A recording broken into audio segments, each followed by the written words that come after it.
Over the past year or so, I've been working on my own tabletop miniature skirmish game, Spire Seas, including all of the miniatures, the terrain, and the rules that you see here. But there's one thing that I haven't shared about too much in detail on this channel, and that is the world that all of this takes place in. So today, with a little help from the AI art generator Midjourney, I'd like to share a little more about the world, the people that live in it, and the threats that they face.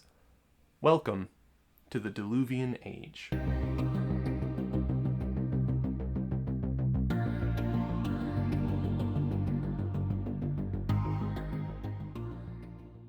We begin in the Spire Seas themselves. After thousands of years of erosion and rising tides, this is all that remains of the great cities which once dominated the coastline.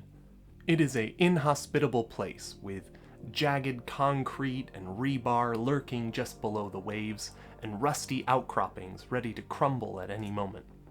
However, great treasures and powerful secrets left behind by the ancients who built these magnificent cities still remain buried in the rubble.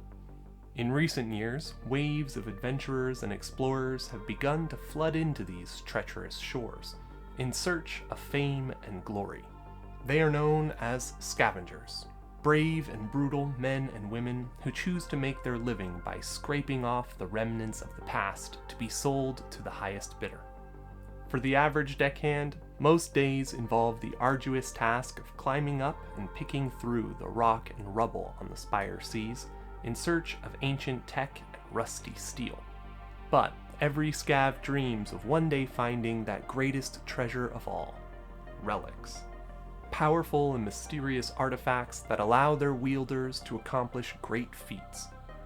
These are the keys to fame and fortune out on the Spire Seas, and that small chance alone is worth the risk. And it is risky indeed. The Spire Seas are a lawless place, and crews are known to squabble and clash over even the smallest potential piles of loot. But there are even greater threats that lurk in the shadows or just beneath the waves. Veteran scavs swap stories of great beasts that can crush a scav ship between their jaws, or bring one down with a single beat of their mighty tails. Or of writhing masses of wire and steel brought to life by some unseen force, which can tear through armored sailors in mere seconds. And then there are the great storms and surges, which can sweep deckhands off their ship or shatter the stones beneath their feet. It is no wonder, then, that very few choose to make the Spire Seas themselves their home. And so, after a difficult salvage run, we turn back towards calmer waters, and as we leave the worst of the wreckage behind, we begin to find signs of civilization. New cities, built on the bones of the old, now sit along this new and jagged coastline, each with its own history and culture, shaped by those who founded it and the site that they chose. Here, life is much more familiar. Fishermen sell their wares down by the docks, farmers work sparse fields, craftsmen ply their trades along streets of rusty metal and broken cobble, and tavern keepers play host to crews of rowdy sailors on shore leave, kept mostly in check by the ever-watchful eye of the town guard.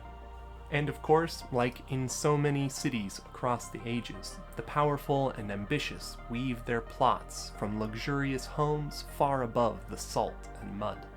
Politicians vie for control, zealots brandish their faith, and the guilds ply the markets for coin and secrets. All of these powerful figures keep an eye on the scavengers who have begun to arrive on their docks, and the opportunities that they represent. For many, it is just the chance they've been waiting for to shift the scales of power all around the shores of the Spire Seas. But there are some with even greater ambition, with their eyes set beyond the horizon, far past the shores of the Spire Seas and into the dry lands.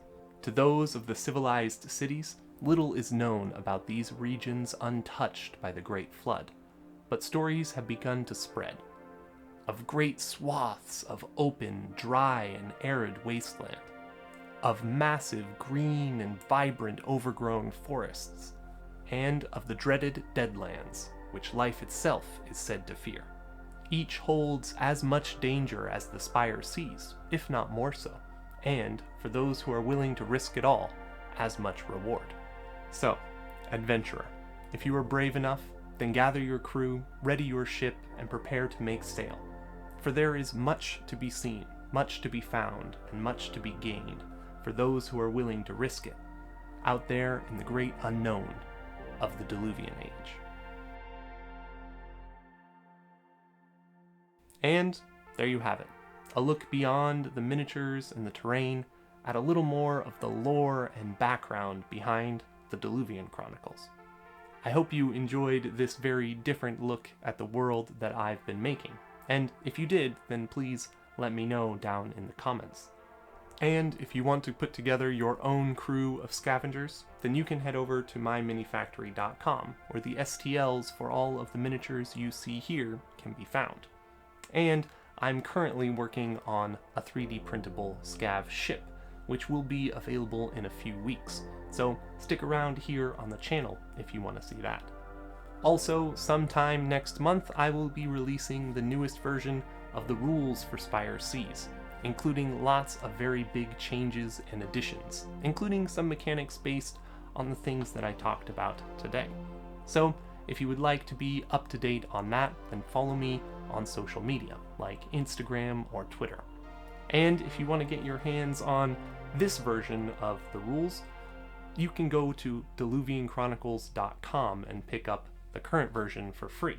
But just be reminded that this is a very, very early draft and things are definitely going to change, so don't get too attached to anything in here.